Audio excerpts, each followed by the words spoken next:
Fear is really the ultimate weapon, if you think about it, because people will do all kinds of things when motivated by fear. And so I don't, in my estimation, Jesus never came to create fear or chaos. He came for love and teaching and raising consciousness, and religion feels like they have the cornerstone on Jesus, but I think it's, that's because they put him in their box. And welcome back to the Consciousness of the Way. I am your humble servant and seafood, Taoist Master San Qing. And we have another incredible guest, being, master, intuitive to the podcast. I want to welcome Julie Conrad, intuitive and a master of many things, but I won't go on the list. I could. It's so great to have you here today, my dear friend. Thank you. I appreciate you having me on. I'm excited to have a lovely chat today. Yes, absolutely. And why don't we just kick it off with just an abbreviated version of how you got here? How I got here. Well, I went through the magical tunnel of light, and I grew up in beautiful Midwest in Ohio. And, for me as a child, I saw things, but no one else saw them. I was raised very strict fundamental Baptist. And so when I saw Jesus, I just assumed everyone saw him because they were talking about him all the time. But then I found out that wasn't really the truth for everyone else. So I kind of shut off some of my clairvoyant skills in elementary. And then life proceeded. And as a very highly sensitive person, an empath, I absorbed a lot of energy. Life was very hard for me, I think, as an empath. I just didn't know where I ended and where someone else began. And so growing up that way, I absorbed a lot from people. And, as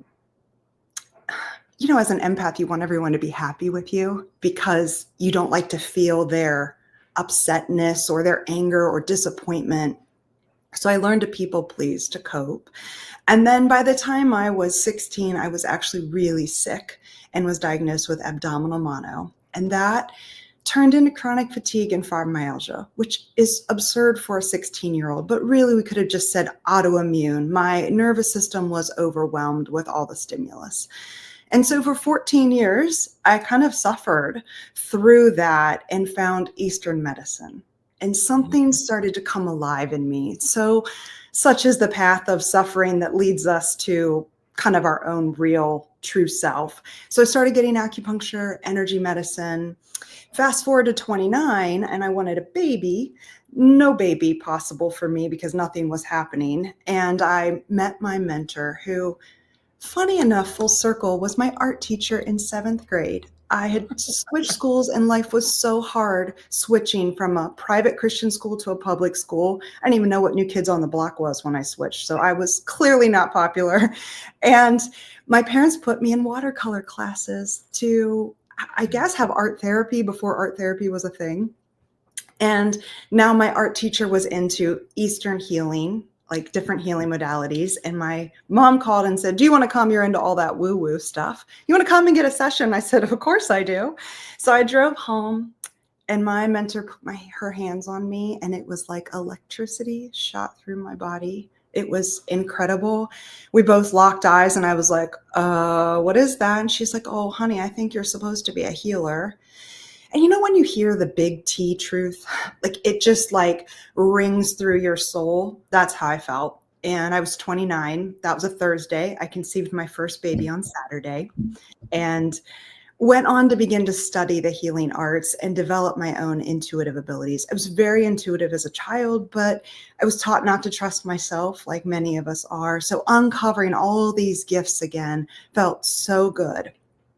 Meanwhile, I had graduated and was working in corporate America, being super successful, high stress, all the things. And I wanted out. I wanted to be a healer. I wanted to share my gifts. And I kept thinking, what if one person's life is changed forever for the better? Because I had healed when my child was born. I no longer had fibromyalgia or chronic fatigue. All that joy restored me to a more original blueprint. And I thought, man, what would I do? Like, how am I going to do that? So fast forward, and I, by 36, quit my job. I just like jumped off a cliff with no parachute with the thought, surely this will work. And if it doesn't, my corporate job will take me back, which was such a nice safety net. And I never looked back, really. I didn't need to go back. I started a practice with 4 clients, and it just grew and grew until it is what it is now. It's been almost 11 years. And I rediscovered so many parts of myself that I know I was born with, but kind of put under wraps because it didn't match the conditioning I was given as a child. And so this, like, my company's name is Blossom because it has been a blossoming for me of my spirit, of my gifts. And now I spend most of my days helping other people uncover their gifts, uncover their ability to self-heal, to do Reiki, to be intuitive, to tap into their higher self and thrive versus survive. Like, I think a lot of Americans are just surviving. I was too.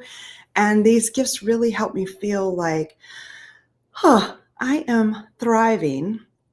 And I'll add in throughout the way, I have uncovered my gift of mediumship. I think I was a medium as a child, but that was not very, I was just told I was crazy, basically. Like, there's no one else in the room, but there were people in the room.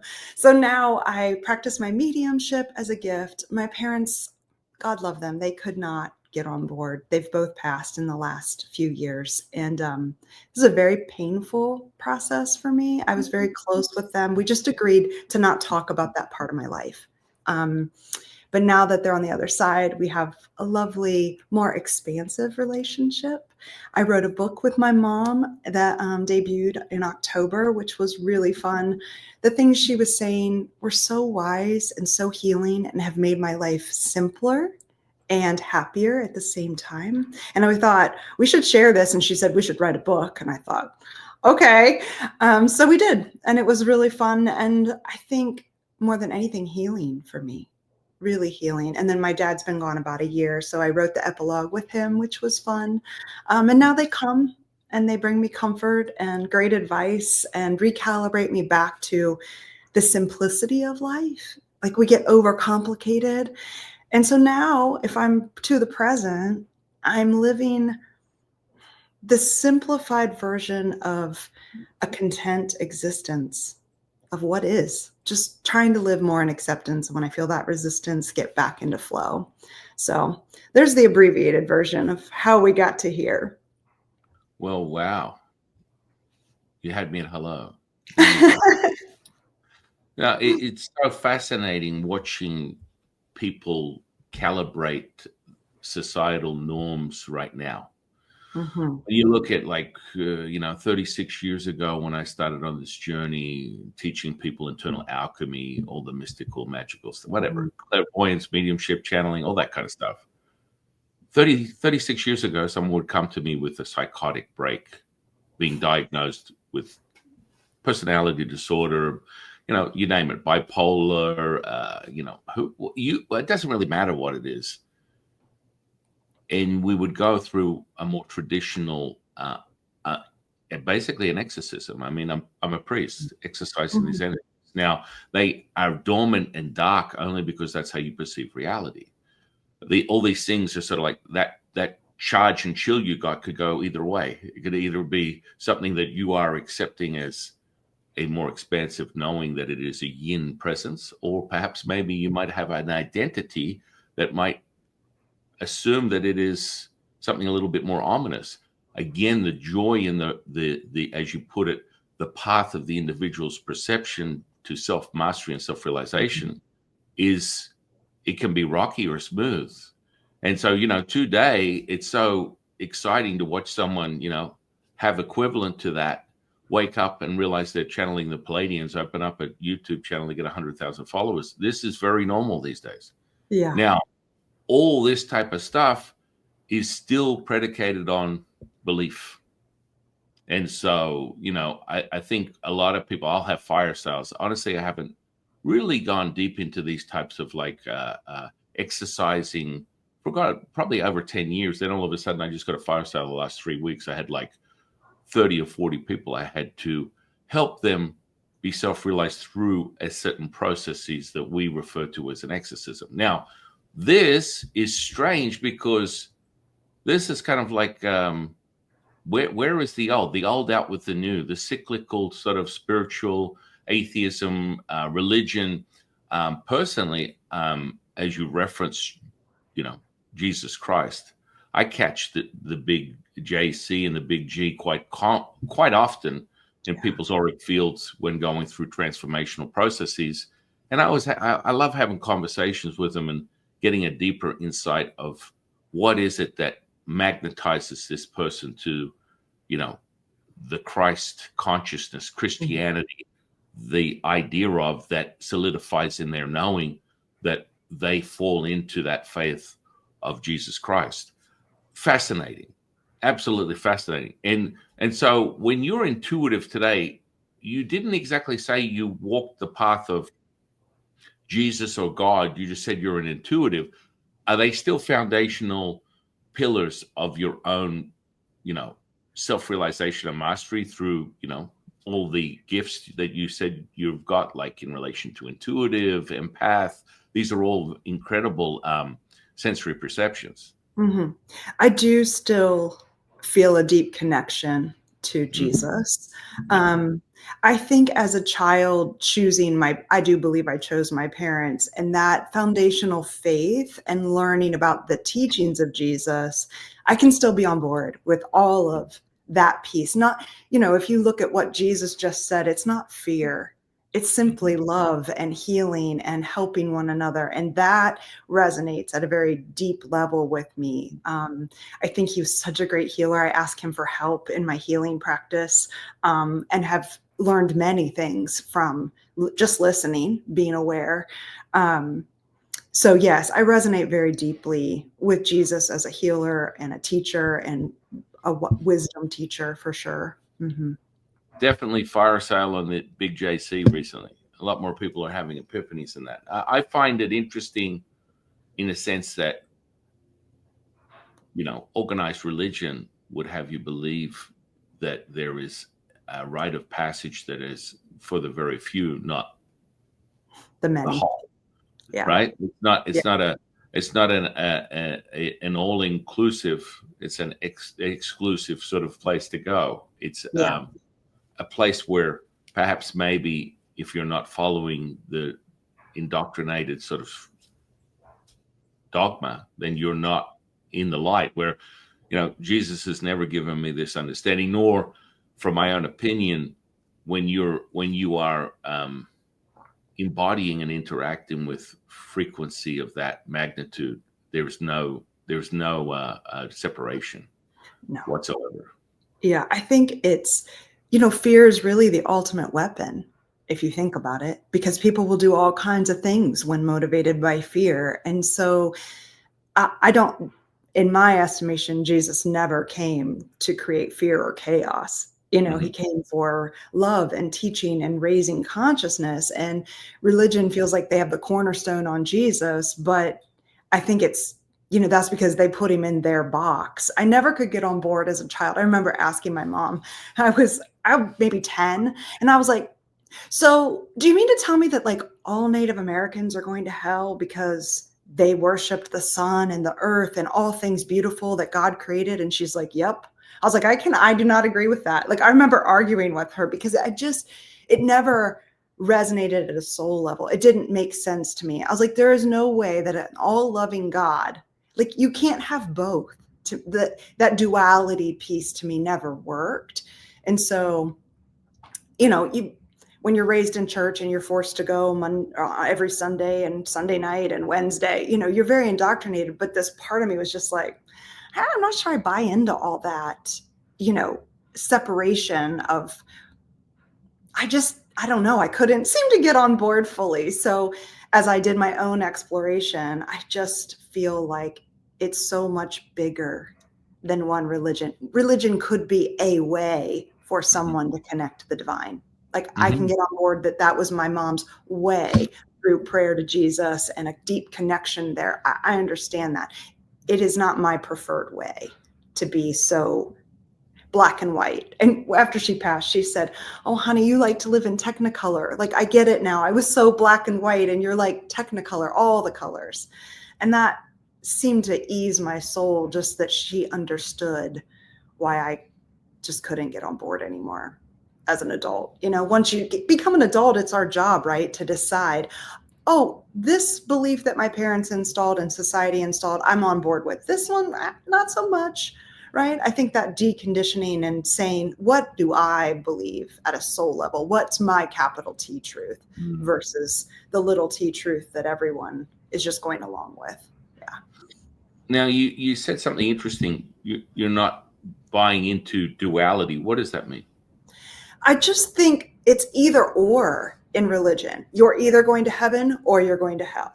You're Right. either Christian or you're not. And I don't believe that. I'm not able to look at someone and be like, no, God doesn't love you as much as this other person over there. I just can't get on board with that. Yeah. Yeah. I mean, belief systems are a dangerous place to sort of lament. When Yeah. you're sitting in that, it can be problematic because you're only further validating that belief system by your experiences. So if you ask for more, you receive more. And Yeah. so when you mentioned duality, I was thinking more within the actual fundamentals of this potential. So from a material state, as we look at it from a Taoist perspective, it's, Taoist metaphysics is very simple. Light to wave to matter to particle, realized with your attention, intention, cutting from what we call the cloth of perfection, the primordial mother, which is the unified state. And then we arise and create this thing that my dear friend, the Buddhist monk, would call dukkha, distortion. We call this energy potential created. This is vibratory, frequential, and ultimately has resonance. And so within this material state is this polarizing substance that is within everything, which someone would refer to as a dualistic perspective. To find the center point of that is to be completely in line and unified, which you would refer to as God, Jesus, Buddha, universe. But with that evidence, you then can be in full purpose of creation. And that creation can be met where you merge what we could call yin and yang. So, it's funny how your mother said, oh, you're black and white and you're technicolor, because yin is the absorption of all colors. Yang is the emission of all colors. And your mission, if you choose to accept it, Ethan Hunt, is to find the center point. And that center point, that vesicle, is what we call the primordial mother. And that resides within the primordial ancient access from the void, which is all things. You reveal this symbiosis, and that symbiosis is everywhere. Yet to meet it, to return to it, requires the resonance. And then, of course, once you obtain that resonance between the breath in and the breath out, you hold that and you accumulate, absorb the riches, is what we call forming the diamond of perfection. That substance, that fa jun, that chi, that chill you got right now, that is it. That is the now moment. And that is where all bets are off. This is, I assume, within your own path, as you acquire your connection with Jesus, your intuitive state, your awareness, as you return people, was what we call returning them to their fundamental truth, which is all things, right? So then you are everything. So you are, the bellows is the lens of reality. You are contracting and expanding at the same time. You're all things and nothing at the same time. Once you hit that center point, we have what we call wu wei, effortless action, effortless effort. Now, all of a sudden, this crazy martial artist back in the 70s coined it the flow, baby. We know this. This is the evidence of the primordial mother reflected through a yin-based material. Water is potent in its evidence. It goes where no man can go. It dissolves what no man can dissolve and returns everything back to whole. returning to symbiosis is that means that every fraction of a nanosecond, we are completing and rebirthing. This is the symbiosis of duality that comes with that unified state. Oh, yeah, baby. I don't know how we got up on this, but I love it. I love it because it is, I refer to that oftentimes as 0 point, right? There you go. I'm familiar with that. Come to 0 point where all possibilities are possible, right? That quantum field of infinite possibility exists right here, right now, in that one moment. And I love that thought because that's where miracles happen and surprises happen and epiphanies happen. And they're available to everybody when you drop into that now, right? That moment, that letting go and just surrendering to what is right now, being so present. It's so beautiful.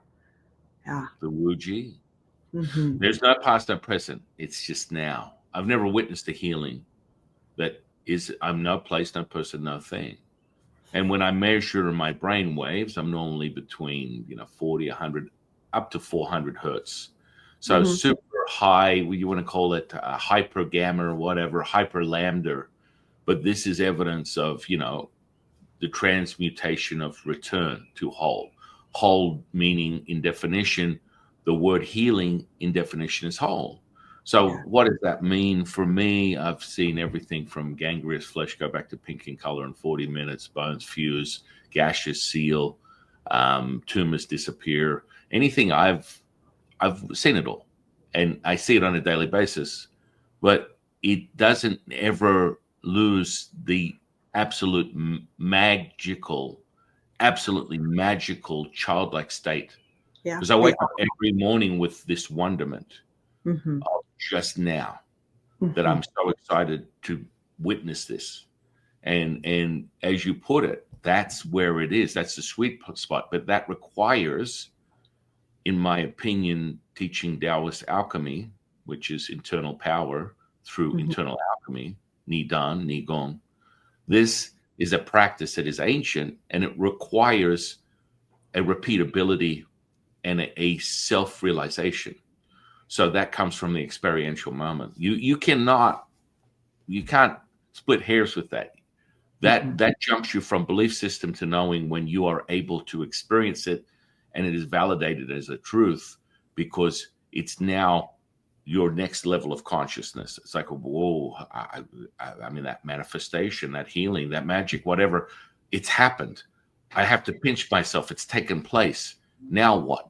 Now my new bar of reality has just been met with another raising of consciousness, which is that resonance. And I think a lot of people are like, okay, well, how do we get there? For me, there is a mastery of alchemy, and I teach people that mastery, and it's repeatable then. It's no longer a transitory state of delusion. It is a permanence where you are able to master the Fajin, which is this substance, which is ultimately the mother. So you detach and attach as all things. When you're all things, you're not asking yourself, universe, can you heal this person? Universe, can you manifest it? As the present moment, you are everything. So wherever the most valuable commodity is your attention. So the second your attention goes to something and you are aware that this is now, it is materialized. So we call this bringing immortality, crystallizing it into the material state. And I'm sure you have a version of that. I thought I'd just give you a framework. No, I love that. And I do have a version of that, right? I mean, watching miracles never gets old. And I think living in childlike wonder and curiosity is really the way to get there for me to just show up. I love this thought of, it only happens in that moment. So if you're not present for it, you can't create it. Which so is getting every second. Yeah, every second. So just that, where your attention goes, your energy goes. And I think harnessing our attention is one of life's greatest endeavors, really, because Well, in my Qigong training, he always says our mind is a drunken monkey jumping from thing to thing. And so to pull that into that centered thought with the intention, holding that with another person it's really something to watch. It's like you're doing it and being the observer at the same time. Do you find that for yourself? Yeah. I mean, it's just now. So, Yeah. the first time I witnessed the healing 36 years ago, literally, was this woman's foot was, it should have been amputated, and it was gangrenous. It was like, it was wrong. And my teacher at the time, Latsu, which is my teacher now that I commune with on a second by second basis, I channel him at will. All this kind of great stuff. It's source information. We Mhm. call it the dialogue. So I have a dialogue with Latsu, which is a dialogue to the monologue, which is the primordial mother. So he's a facet of that diamond. So as a facet, everything is presented. And so that potency is right now. I would say that when you it's just immediate. The resonance is immediate. Through that transformation, there is a architecture that is created, so you are aware of that magnitude, and you're able to amplify and have Imperium Dominion, a maestro to the 50 trillion cells that you call the flesh that looks back at you in the mirror. And so this mastery comes from this alchemical process. So I was activated for my remembrance of 1,000 lifetimes before this, doing the same thing as a Taoist priest, a reflectant of immortality within the material state. But then it drew me immediately to being ordained as a priest in 2 lineages of Taoism to give people fundamentals. And now, of course, anyone I teach, they're being given tutelage by Latsu himself. So they have a whole different, it's a whole nother ball game. It's like, I'm just a catalyst, a conduit. You do. The present moment is just experience. You are in the experience. So when Mhm. you are, I coin it to this, most psychonauts, people that use mind altering drugs to acquire a state that you can alter your mind with alchemically yourself, is something that is more fascinating to the few that trap themselves in that very limited gap. You open the door a little bit, you see the light, and then it shuts behind you because you have taken something external to acquire an internal state that is within you. So you'll always be met with in lack of. So that Mm. inverted state will present itself within the material as a really overwhelming dampness that will refer to depression, oppression, depression, possession. You are going out to come in, and this can be problematic for many because they're getting samples of what we call the dragon, a bite of the spiritual dragon, and you're forever pursuing that. And every time you attempt to reach for it, it disappears because there's an excess to deficiency that has not been met yet. And that comes from you harnessing the energy potential that is this material. When you harness that alchemy, then there is a repeatable experience that takes place and a mastery that continually expands. Whereas people become sort of like they get a bug, they have a Kundalini experience. I mean, for every day I get a dozen people that are activated, but have the lights are on, but no one's home. So there is no access to pure source information. It's just like, well, I feel energy. I'm so excited. And then that's it. So you have this self-realization. If someone's in front of me, it's for them to create and define their connection to that source information, and it will come, and it will be visual, it will be audible, because this is how that resonance transmutes itself into this material, so that you are able to see it with your eyes open, hear it with your ears open, and feel it with your heart open. And all that is now accessible to you. So when I think when a lot of people go, it's a hard thing, planet Earth, and it's really difficult, and we only really have access to 1% of the potential, and you have to get out of your body to go in. And this is where a lot of, I think, OBEers, astral projection teachers are making fundamental mistakes, because they're talking from book read stuff, not from experience. I know that because they're speaking on it in such. And the idea that you're being contained by the electromagnetism of this state is absolutely not true, because you need to realize that it's all created from the source, the womb of the primordial mother. So from the darkness creates light, but light and darkness are two of the same. This is where people get confused. This is where belief systems can be problematic, because if you call wolf enough times, the wolf will come.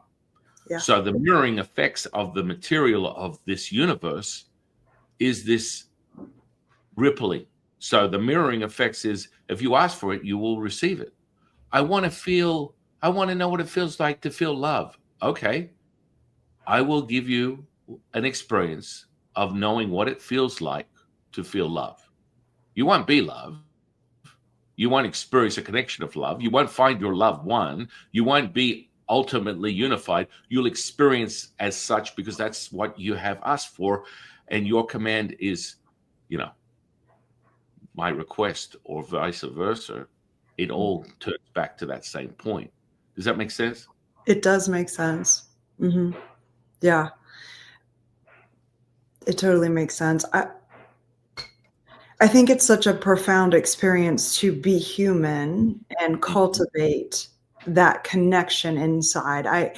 People always ask me if I do drugs or psychedelics or weed or whatever, and I'm like, I'm pretty much high all the time. So no, I like being human. I like the way it feels to connect in this form, being grounded here and connected. I like it. So no, I don't ever try to alter the way I feel, because I'm with you. I think then you are relying on something else to cultivate your connection, rather than going inwards to cultivate a connection that is your divine right. You are that already. You just need to lean into it, to be it, to embody it, to allow it, rather than looking outside yourself for the way, really. So yeah, I love your description of it. It's a beautiful way to think of it. Well, it's fundamental when you watch the material alter in this. For example, let's just say clairvoyance. I see everything with my eyes open, auras, energies, information. It's constant. Like, for someone who is not aware of how to operate the system, they're going to go insane. For me, it's another day in paradise, and it's a mastered state that you need to calibrate and microdose yourself to that awareness, or you will fall back into the humanness, the human condition, and that human condition will present itself as the trappings of the finite mind, which is empty. It's bankrupt. There's nothing to it. You're going to keep repeating. Intellect is a distraction in of itself, yet you could possibly find some variable uses for it. But the truth be known, that is the labyrinth of the human condition. As you enter that labyrinth to get out the other side to the human being, you must navigate through the variables that would lead you to believe as that is the truth, which is very far from the truth. Yet that is the excitement of your Sherlock to your Watson. Elementary, my dear Watson, is to decipher this weird sort of processes that seems like a mundane existence, and that it has complete dominion over you, yet it does not, because you are not separate from the mind-body experience. You are whole. Mind, body, spirit is one. And that's the exciting part of, you take that moment, which becomes, a spark of divinity, desire, that turns into inquiry. Inquiry creates contemplation. Contemplation morphs into curiosity. Curiosity now nurtures this thing we call hopium. Hopium, once met, has now the robust realization of a belief system. And the belief system is met with experience. And that experience, when repeatable, turns into a knowing. And there we have it. This is the human condition to the human being, realizing you are all things. Elementary, my dear Watson. Elementary, and yet so collegiate. So when you're on that self-discovery, when you're teaching people this incredible wisdom teaching, what do you like to start with to get people sort of to a ground zero, as you put it? A zero point is interesting. Have you heard of this guy named Nassim Haramein? No, I haven't. He's like some type of self-proclaimed physicist, which I love those types. Not the one that went through, 40 years of some academic nonsense of indoctrination, brainwashing. He's a self-proclaimed physicist, and he sort of discovered the essence of this continuum that is within what, the spooky action of Albert Einstein's self-realization back in the 1930s, the entanglement, right? That everything is all interconnected, but within it is this substance that he refers to as 0 point black hole energy, not a Max Planck unit of energy, black hole energy. Now, I find that curious because the void is complete. The void is the womb to creation. And people always ask, well, why are we here, Jafu? What is the purpose of it? And my answer to them is this simple. Why not? Oh, no, there must be more. No, what? Well, if you go to the ancient, like, realization of Taoists, even back to my teachers that basically were referred to as the creators of Chinese culture, Yellow Emperor, Jade Emperor, Yellow Emperor specifically, because he came down from a grand celestial dragon from the skies and landed on planet Earth, and then was magnetized to the Earth for 18 days and nights, listening to the whispers of the universe, giving him everything that is Taoist alchemy and the creation of Chinese culture. Furthermore, the subsection of that you would refer to as Chinese medicine, which is a much watered down version. I got dozens of doctors of Chinese medicine and acupuncturists as students, and you can throw out all the pillars. It always returns back to the energy potential. Everything else is problematic, whether you want to get deeper into things that are more material. That is it. That's the creation of the material, comes from the energy potential. It cannot be created from thin air, yet people would think so. This refers to the 0 point. So that 0 point. So when we talk about the black hole, we have a specific alchemical process where you witness the death of a star and the raising of the red phoenix within this. This is specific for the middle dantian, which is the energy elixir.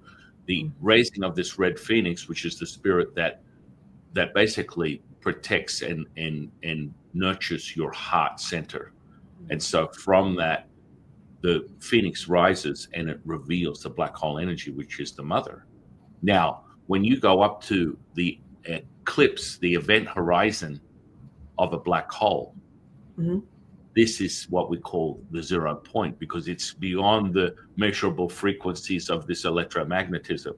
And so now what you would call a 0 point, which is a scalar wave, some people would call it that, I guess, that is a different property. That's a unified state that would be referred to what we call Qi, substance, Fa Jun, universe, Tao, Buddha. And all of a sudden you have this ability to take two things that are polarizing and merge them together as one.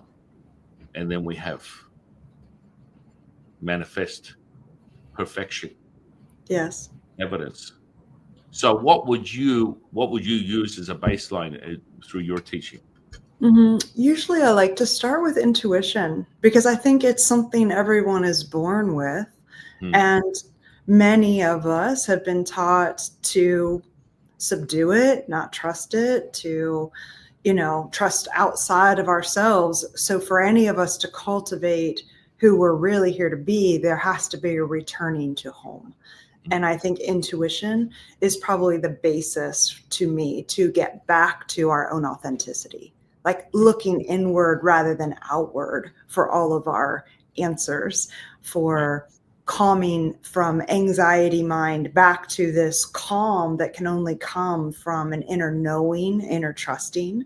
So I like to start kind of with this returning to self through the five senses, and then expanding beyond that to where you can use it to begin to get information, to begin to cultivate a more authentic life that is fulfilling, calmer. I feel like that pruning, you've got to come back in, getting rid of all the extra things that have been added on that serve everyone other than you. So coming back to self with intuition, I believe, is the place I like to start. Many people start with me for healing, right? For a Reiki session.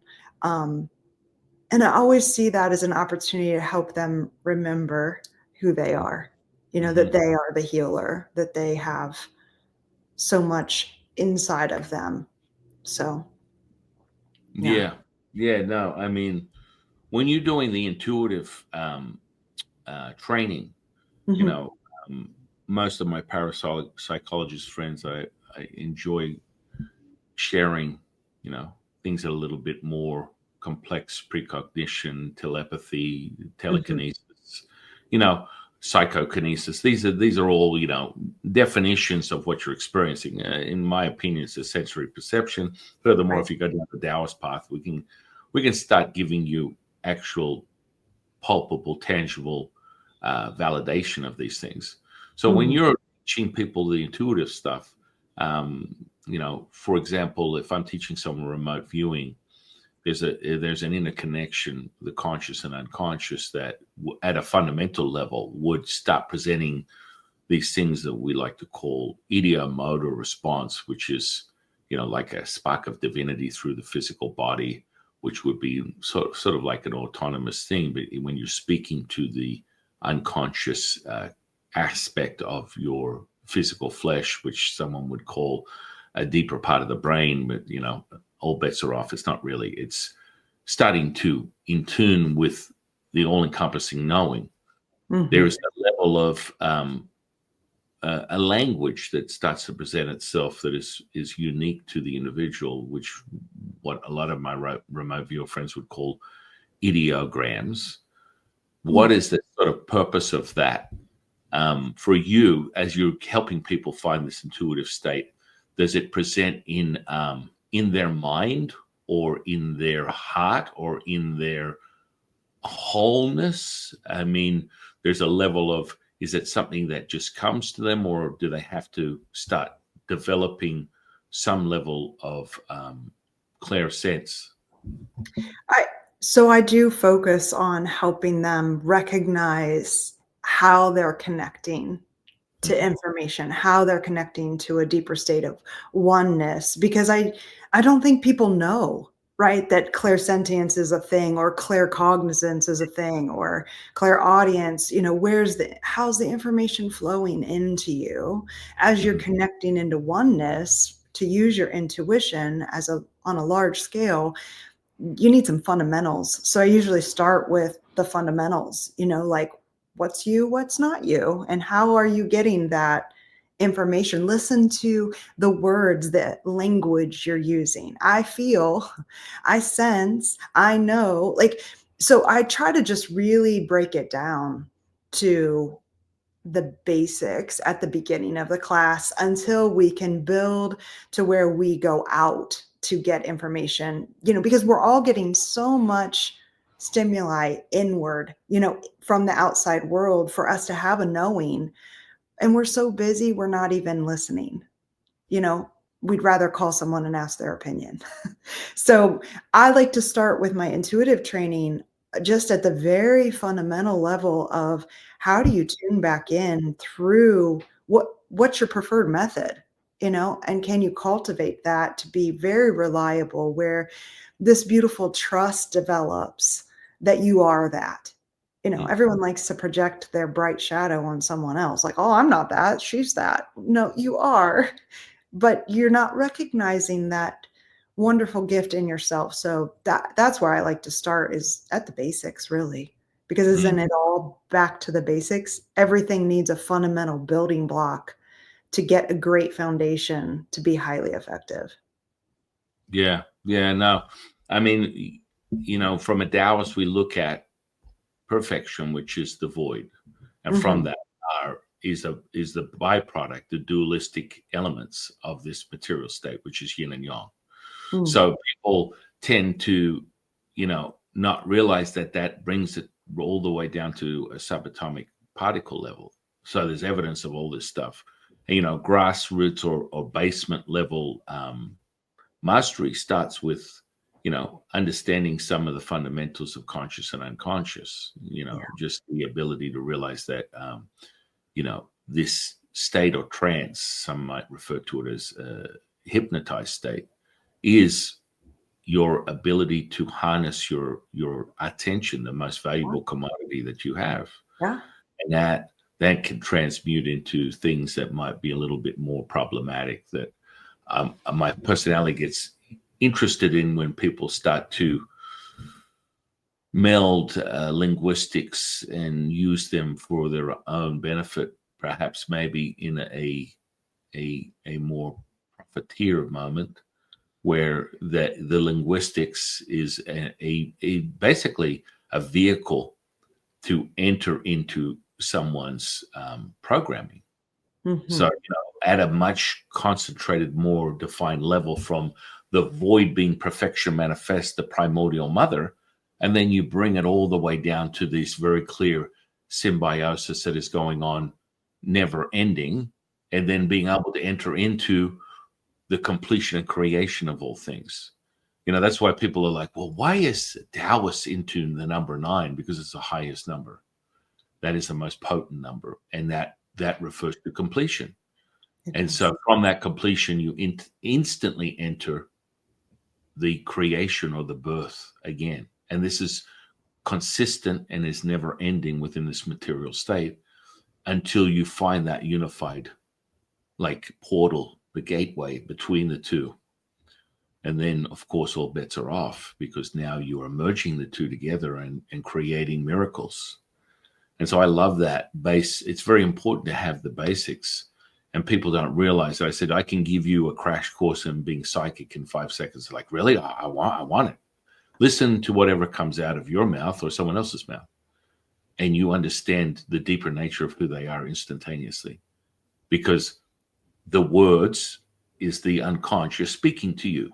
Mm. The words are giving you evidence of how excess or deficient someone is, no matter what they say, as Mhm. they refer to the old expression, actions are much louder than words. Yet, Always.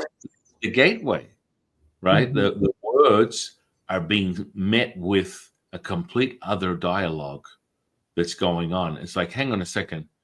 You're picking your nose. No, I'm not. I'm talking to you right now and having a conversation. Now you're knuckle deep into scratching your brain right now. I am not. How dare you accuse me of something so horrific? Yet they are so absent from this now moment that they are on the programming magical mystery ride of self-discovery or self-destruction that will be determined with future programming. Yes. And selective programming. Don't you I just feel like so many people aren't being selective about their programming. I'm always like, unplug from that. Like I don't want to be plugged into all that. I want to be very selective with my Well, programming. yeah, I think that, unfortunately, because it's a fragile state, that people assume that being human is fragile. So of course what happens is that they're met with this boundary setting, and it Mm. generally comes from the alchemical. The second I look at someone's aura, I can see if they're excess or deficient within their energy potential. So what is the boundary setting of an individual will determine how they've been lured and put in a delusional state that they are fragile.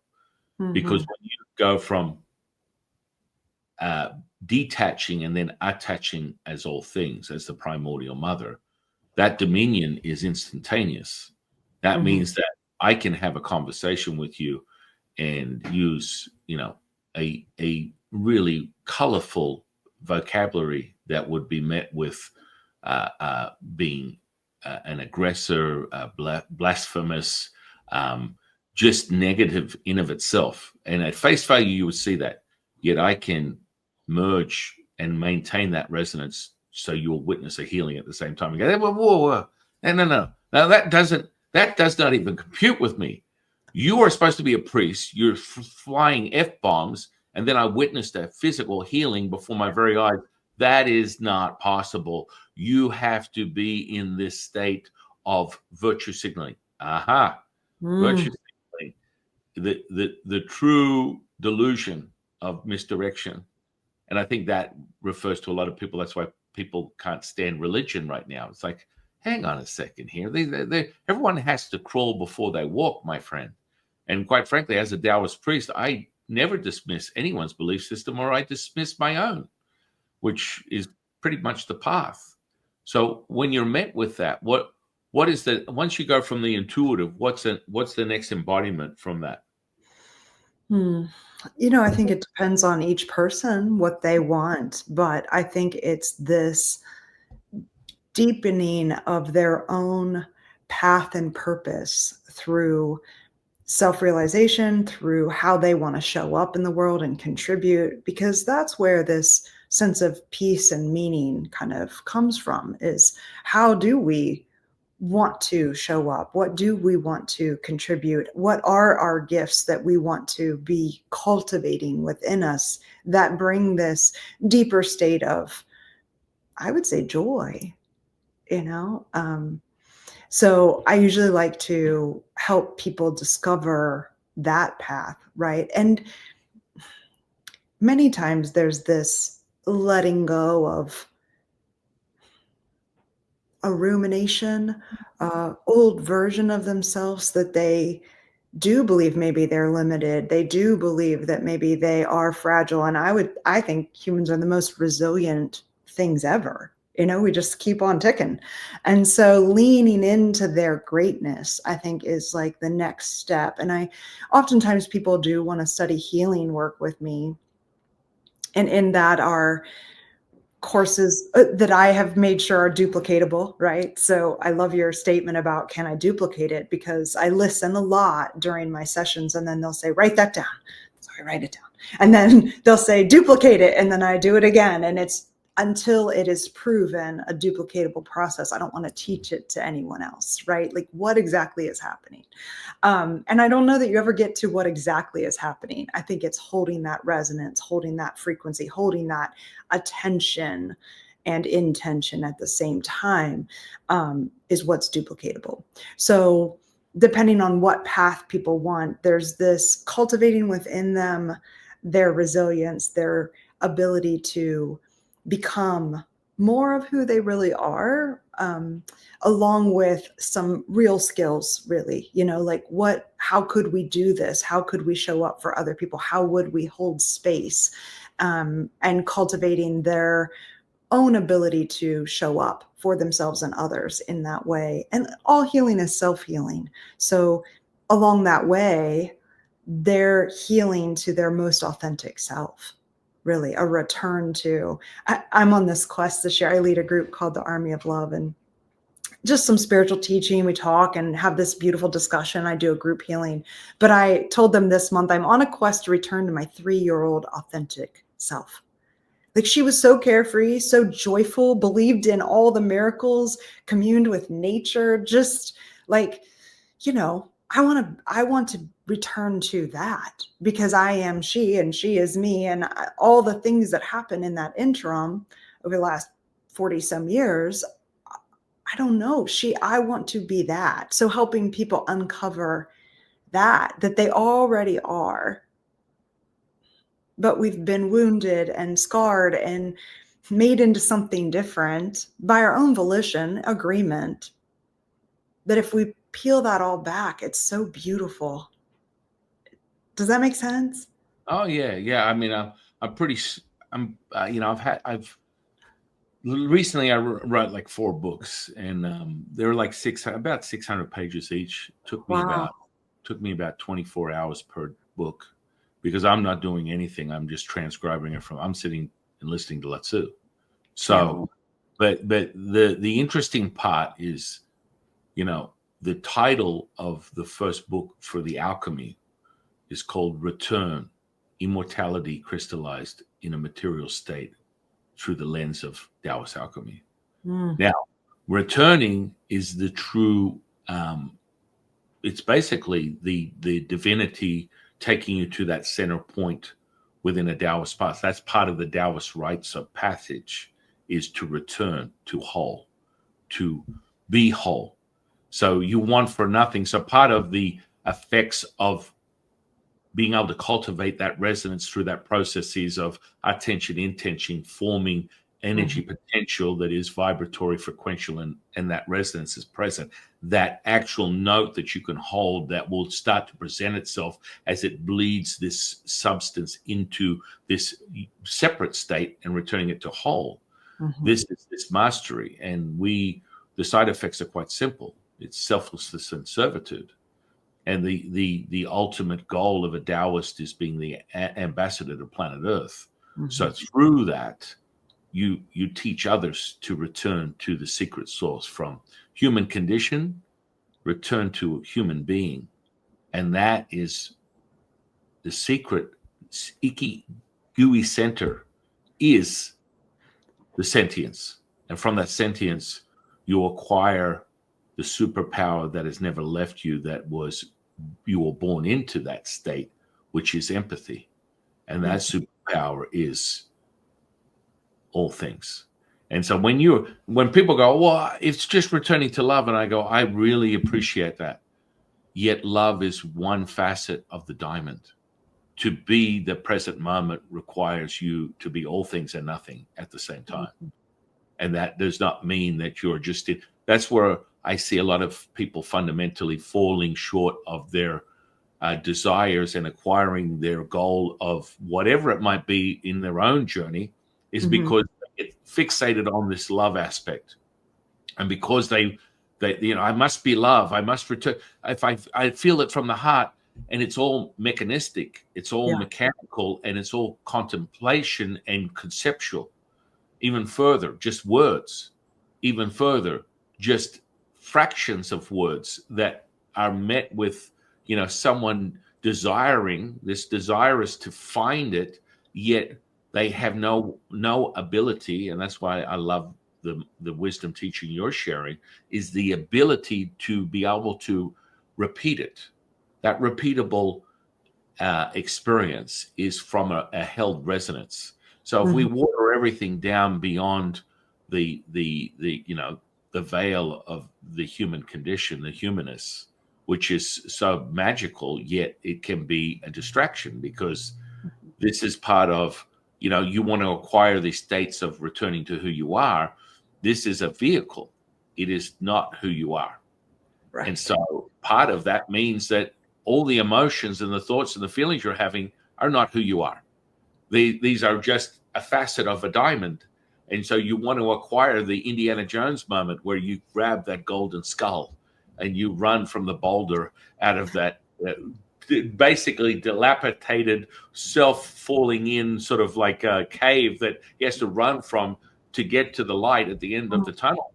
This is part of it, and without teachings like that you offer, or things that I share with people, they are in that state, and that's why they end up on our doorstep. Is I want to be self-mastered, I want to be self-realized, and that comes from that alchemy. That comes from really merging this stuff and having it repeatable. So I love the way you mentioned the duplicate it.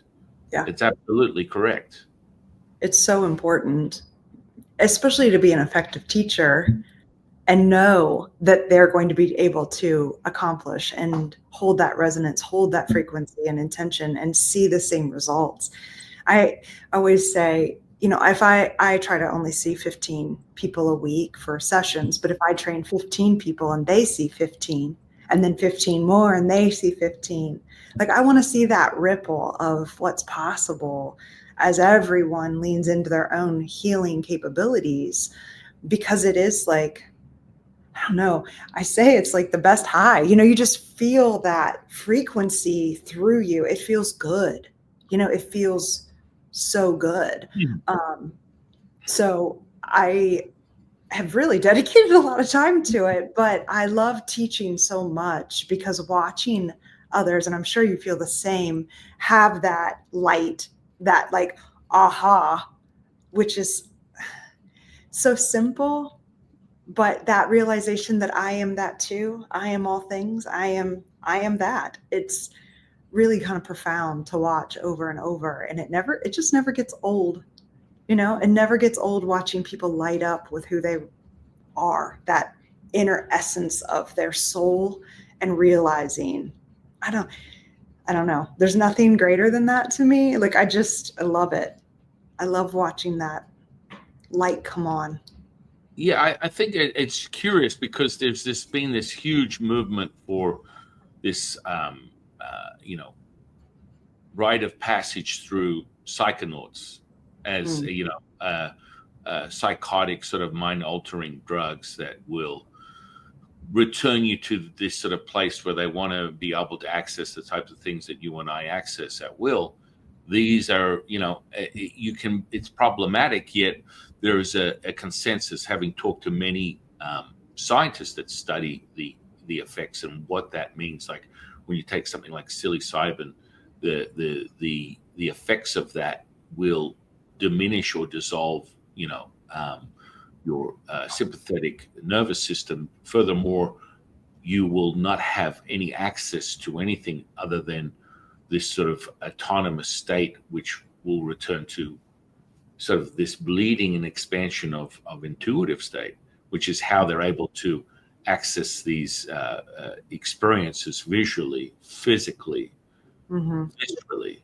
Now, when I teach someone this stuff, you have you ever bent metal before, like spoons or things of that, I've anything like never that? tried, honestly. I guess I should try. Yeah, you should, because what happens is when you're taking a spoon, first you start with the ground level stuff, which is tactile. You want to feel the resistance of that metal against your flesh, because this Mm-hmm. is the baseline. This is, if anything, the first thing you must master is that physiology. When you master that, all of a sudden you feel that resistance. And then with your attention intention, if you focus in the center of the spoon, what happens is you have this effect where it starts to wiggle, Mm. shrink, and wiggle and shrink. And what happens is your attention intention is met with your desire or your command for it to bend. And it will basically dissolve like butter, and it will just basically bend without any effort. You start with it, and then the effort just diminishes. And you're like, holy crap, it just folded in on itself. And so when you're visually looking at it, it's met with this wiggling and then resetting, and wiggling and resetting, and wiggling and resetting. Now, this is a common thing for any psychonaut when they go and take, ayahuasca or LSD or psilocybin or any of these drugs. They're experiencing this ability to, they're seeing things and they're morphing in and out, and they're adjusting and wiggling and creating all these different sacred shapes. This is the kind of stuff that when you train within the alchemical process, this is part of the vision that you acquire. Now, I find it interesting that they talk about this stuff and then they hope, what do you mean? You can actually teach someone to do this? Yeah, that's the whole purpose of the training, is to be able to acquire it. But their physical flesh is no different. So that's the only reason I brought your attention to the metal, because if you've bent metal, and Mm-hmm. for the first level is the tactile effect. Then you hold a spoon in your hand and you melt it like a candle, just with your attention. And then finally, the graduation is holding a fork and bending the prongs in either direction with your attention intention. Now, these are just mastered states. As you sink into the Fajin, it is very apparent that this is palpable, this material, and you have complete imperium, dominion. You are the maestro of this stuff. This is the resonance that you cultivate. And you're like, holy crap, this is insane. And you Mm-hmm. just sink yourself into it, and you're able to witness. Physical flesh is the same thing. It wiggles and it shifts and wiggles, and it will return back to its original state. If it's a gaping gash or a broken bone, a tumor, whatever it is, you just watch it just transform back to its original state. It's a resonance. So when we get down to the brass tacks, as my grandmother, great-grandmother would say, my grandmother, is the simplicity of it is like, let's step away from the humanness and realize that this is a vehicle to harness our attention as eternal, immortal beings, and that this resonance is something that we can cultivate as an access point to this unification. Yes. And I think that in my opinion is absolutely imperative for someone to do that. For you, I mean, you teach people Reiki. That seems to be such a powerful modality. I'm not that familiar with it. I know a lot of people that perform Reiki.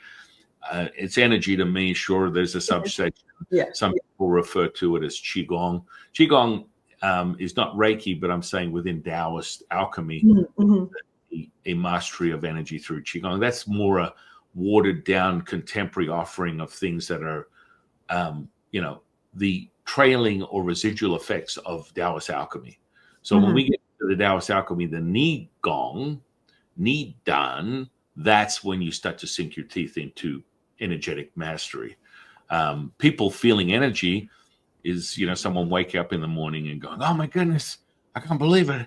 I mean, I love watching the look on someone's face who's never experienced energy or didn't know it existed, yet they are energy. I'm like, hang on, let's. They're like, no, I can't. No, I don't believe in that. And I love watching. And this is probably, I'm a naughty boy. There's definitely no question. But when I come across Christians that are very afraid of energy, and I show them energy, they freak out. They're like, you must be from dark bowels of for hell. Sure. And why do they jump to darkness? Like this is why would you automatically jump to it's dark? Why wouldn't you jump to, oh, you must be from the light if you can work with energy? This is my question. Like, why are they trained to jump to dark? Because obviously this has been a life thing for me that I have lost people in my life because they assume that I jumped to darkness for the power, which is, I have jumped to the combination. Like it's neither nor. And so that assumption that because it's something they don't understand, and yet if you go to the Bible, it's all stuff you can't understand. But if it's in present day, it can't be possible. Yeah. Well, I mean, it's fascinating. Well, I find it interesting because, the only person I'm a little not apprehensive of, because it's just having them realize the true potency of who they are. And that's just a matter of a few fractions of a second. But let's just say someone always says, I'm from the light or I am the light. It's a little problematic because from that, the creation of light is from dark. So when you have yin, which is the absorption of all colors, and yang, which is the emission of all colors, the light is the dark is the light. Yeah. And so what people seem to miss is their indoctrination and their versions of their perception. So, if you're fear-based, as you put it, the seed of discontent for a human condition, that fear is always met with evidence. And the more and more they box themselves in, the more and more limited they become, the more and more constricted and contracted is this evidence within the physical body. So they become very fragile. And so they become very, very fragile. And by being very fragile, the resistance, their resistance will be met with a deconstruction of their physical body, because they're holding on to free, that it starts to transmute into the flesh, because there are tension in tension. So it starts to have this effect, which is, the effect of this material state. You're playing with this symbiosis of yin and yang, realizing that is the very construct. To the mastery is to merge the two together to return to the unified state, the primordial mother, what you would call the 0 point Buddha, Tao, God, whatever. This is evidence of mastery. And, we all have it. We're already there. It's like your participation is not required to witness that, So right? true. It's like, It's so true. it's like that's the part. It's like you're already there, Yeah. but you love to play the games. What I do not. You love your anger. You love your discontent, your depression, your hopelessness, helplessness. I do not. How dare you? Oh, you're in it right now. You're met with it, and then it's fermented and lamented into a state where your deconstruction of your physical body is evidence of how much you're committed to this belief system that has been indoctrinated and basically conditioned to your imminent demise. It's Yeah. like, oh, holy crap, what does that mean? It means that most healers that I was aware of, 30, 40 years ago, most of my friends, teachers including, are all dead because they don't understand how to tap into that unified state. So I always ask people, oh, well, I'm here on your doorstep, Jeff. I need help. I want to master this, blah, blah. Okay. Let's ask one question. Okay. What's the question? How do you feel at the end of the day? I'm exhausted, man. Well, let's take a look at your baseline we call the Jing, the constitution that you were born into this realm with, which is basically that perfection. And then that's nurtured by the Qi, and that Qi is what activates that Jing. And that is then met with the maestro of the Shen, which is the spirit. Mm-hmm. So the Shen is the puppet master to this very material state. Mm-hmm. Once you access that, of course, all bets are up. But most healers, they're always met, and you've probably seen this with Reiki, that, I get Reiki healers and Qigong healers and energy healers and light workers, and I'm a massage therapist, and I'm a doctor of Chinese medicine. I'm a doctor of doctors. I mean, you name it. I've experienced it. I teach people that, but they always return to that. And their attention is met with, this is your commodity, this is your substance. And if you put your attention and intention to anything, you are selling your substance. You are outputting it because you're not met with how to harness and nurture the physical body so that you're never using your substance. It's the unified state of the mother. Mm-hmm. Once you obtain that, then all this,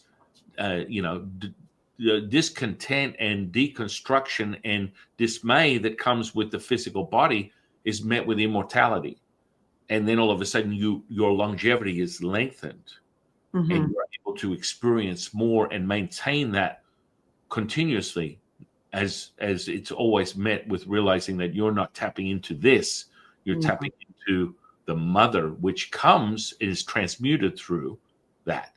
Now, have you seen that before? Do you experience that yourself when you're teaching people? Yes. So I always tell my students that we are just conduit of energy. That's it. It's not ours. I never want to give away my energy. And technically, we should be refilled constantly by source energy. And so to allow it to flow through, I always tell my students, I'm like, you're just a PVC pipe. Like, just think of yourself as the clearest channel of PVC pipe, and then let people do what they want with the energy, detach from the outcome. Their healing is their healing.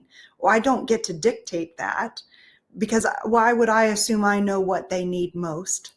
Like, they have depression that I don't see, and that heals versus, their knee, just for example. But if we are truly just this clean vessel for flow of possibility, of energy, of, source, then we are not depleted. I do find my mind gets depleted because it is the source of all my own suffering.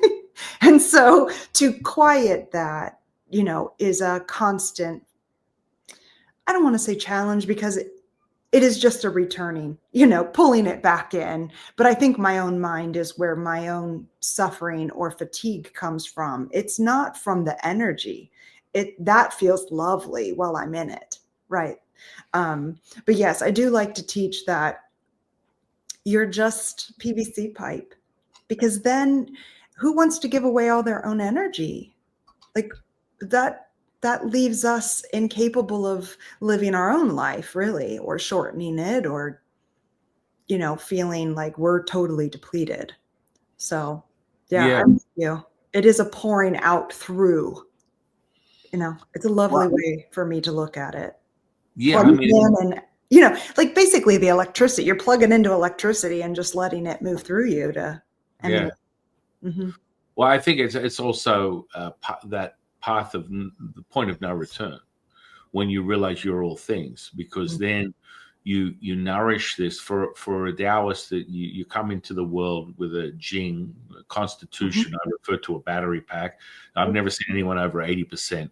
Through the alchemical process, I teach you how to master that. You bring it up to 100%, from 100 to 1,000, from 1,000 to 9,000. You're always, your cup always overflowing, and that remains a constant. So now you're nurturing this flesh, and that is evidence. Then you make it very clear that the gift is the offering. Furthermore, from my teacher, Jade Emperor, that we use an incantation that goes something like this: a power abundant in its giving you will receive, unifying the body with the spirit with the energy, bringing heaven to earth, transcending all is one is all, revealing perfection manifest. That is your gift, that is your offering. That is your gift, that is your offering. That is your gift, that is your offering. And that commune, that symbiosis, that unified state that we just experienced through our bodies, oscillating from that very spoken word that is divinity in the present moment, is no longer words. They are alive, they are magical, they are unified. And you experience that. And that's the potency when my teachers imbue that through me as a vehicle, a catalyst, a conduit to redirect and return the energy to anything, any place, person, or thing instantaneously, using these magical access points. Mhm. So the gift is the offering. When you realize that you are whole, there is no need to fear being in lack of. As you give, you will receive. As you return, you will realize. And that is in that symbiosis of completion to creation. And that comes in the bellows, which is contracting and expanding at the same time. And there we have all things. All things. That like rippled through my chest. Those words rippled at a cellular level as capital T truth for me. Yeah. Just so simple and profound at the same time.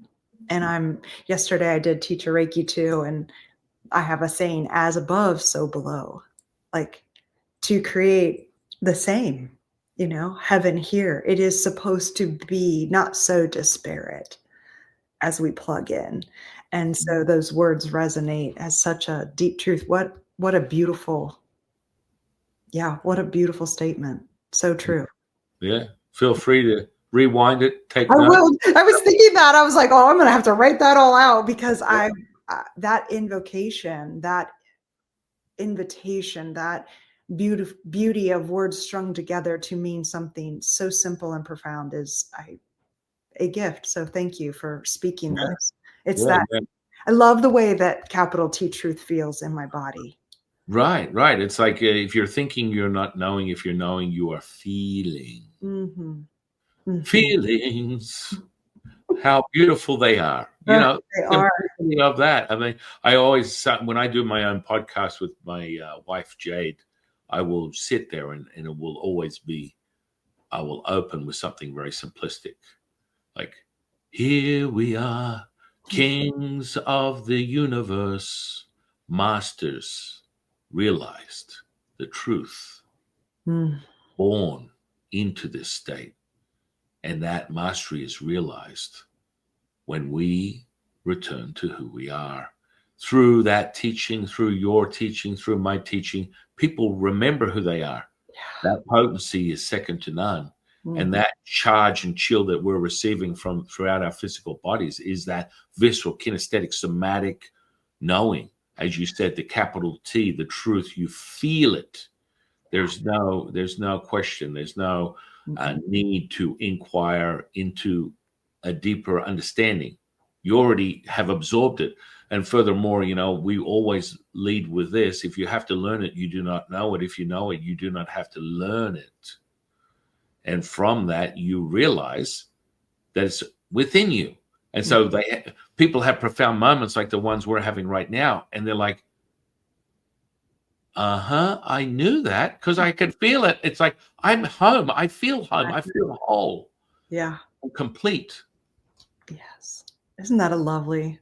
They always say, and I always say, it is just a remembering of what we already know.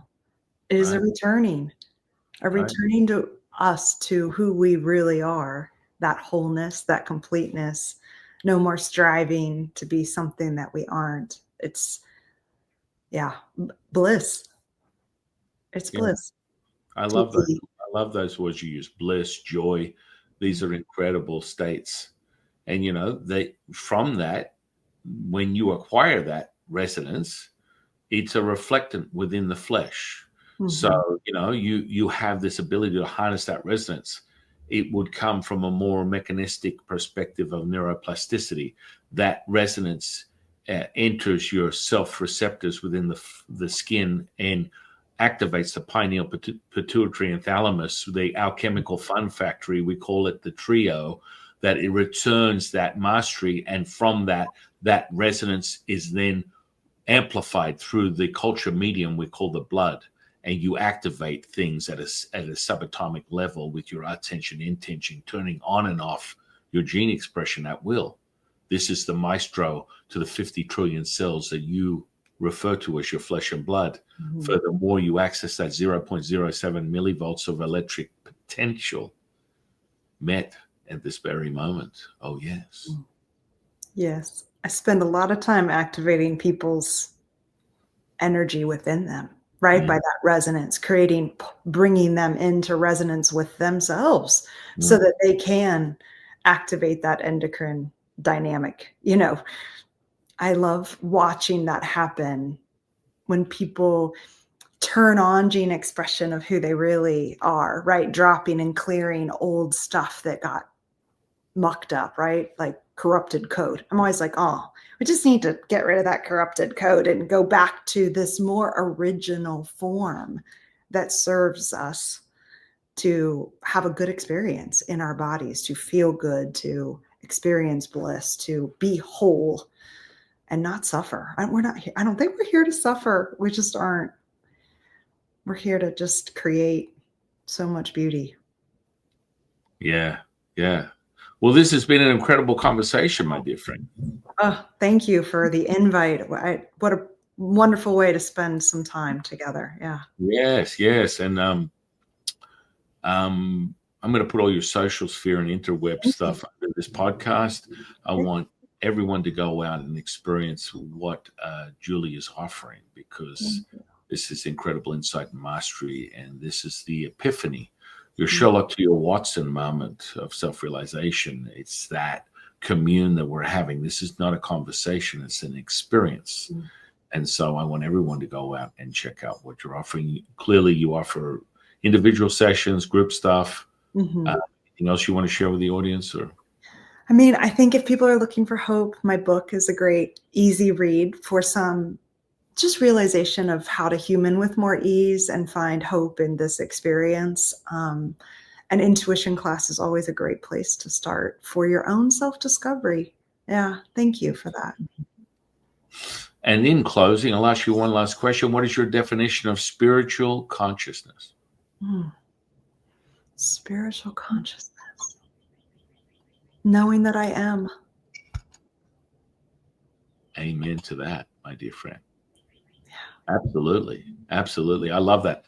Hundreds of podcasts in, I've never heard the same answer as I should not. We are all facets of the diamond of perfection. Yes. And you say tomato, I say tomato. It's all good in the hood. Yes. It all returns. And in that, I would like to thank you for sharing your time with us today. I'm very grateful for you. I want to thank the universe for bringing you into my life. I want to thank the audience for sharing their time with us today. I am your humble servant and seafood, Taoist Master San Qing, and I'll see you in the next one, guys. Thank you.